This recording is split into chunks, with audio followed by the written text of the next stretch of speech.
Up until about 5:30 yesterday morning, I had gone through my notes and reflections and thoughts on the second part of the gospel and how we can all relate to Thomas.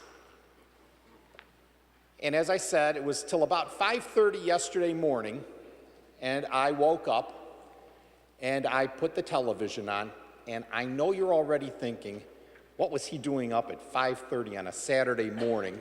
That's okay. I wondered the same thing, but I was wide awake, and there was a television commercial that came on that for some reason grabbed my attention.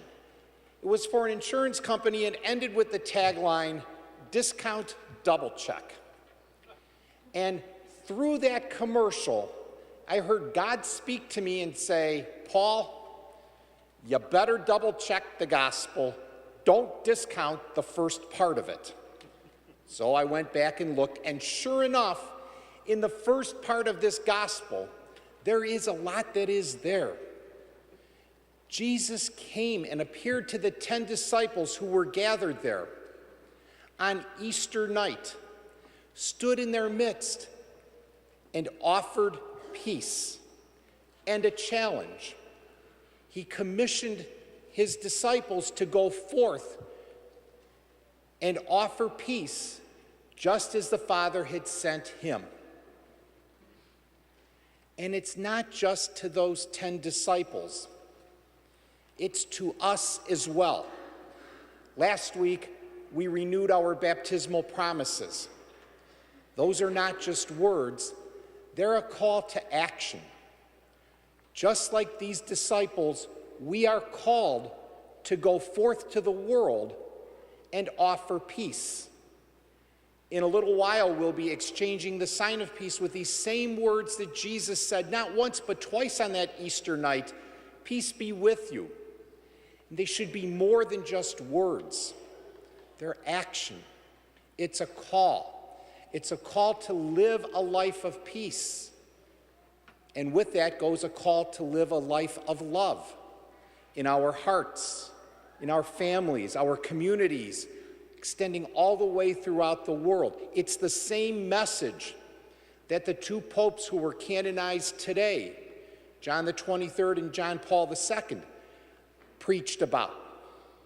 A message of peace and a message of love to everybody we come into an encounter with. And it is that same encounter that Thomas had a week later. Jesus always knows what his followers need. And it was by no accident that it was Thomas who was not present that night. It easily, and maybe in our minds, should have been Peter, who just a few nights before had denied who Jesus was. Not once, but 3 times.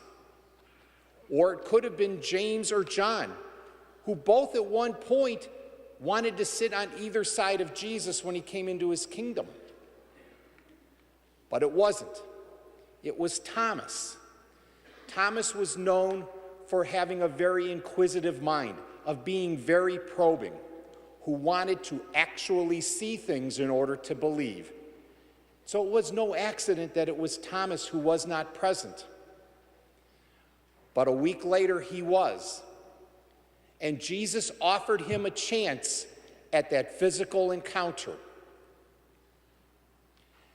And Thomas responded with 5 very simple but very profound words in professing his faith.